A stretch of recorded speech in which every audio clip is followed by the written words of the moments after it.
Assalamualaikum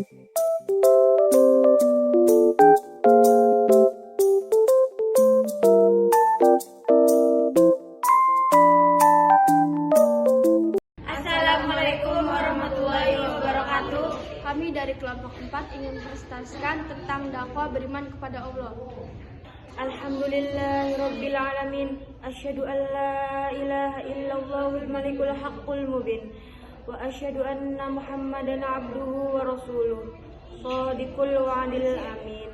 Allahumma shalli wa sallim wa barik ala sayyidina Muhammad wa ala alihi wa ashabihi ajma'in. Amma ba'du.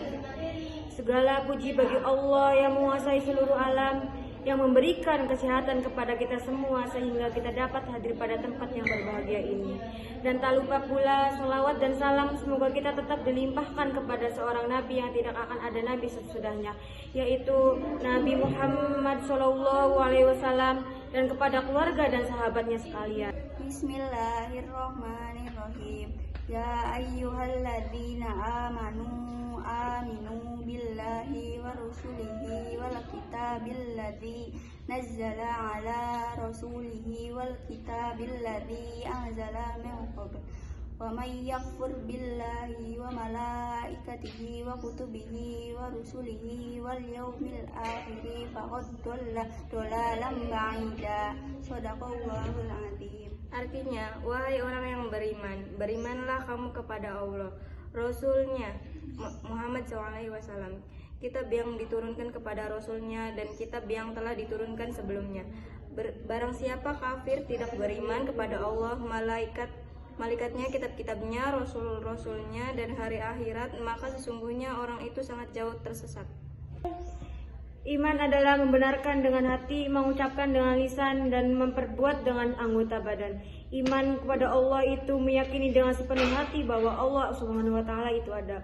Allah Maha Esa. Keyakinan itu diucapkan dalam kalimat asyhadu alla ilaha illallah. Aku bersaksi tiada Tuhan selain Allah. Sebagai perwujudan dari keyakinan dan ucapan itu harus diikuti dengan perbuatan, yakni menjalankan perintah Allah dan menjauhi larangannya. Rukun iman yang pertama adalah iman kepada Allah Subhanahu wa Ta'ala, yang merupakan dasar dari seluruh ajaran Islam. Orang yang akan memeluk agama Islam terlebih dahulu harus mengucapkan kalimat syahadat. Pada hakikatnya, kepercayaan kepada Allah Subhanahu wa Ta'ala sudah dimiliki manusia sejak ia lahir.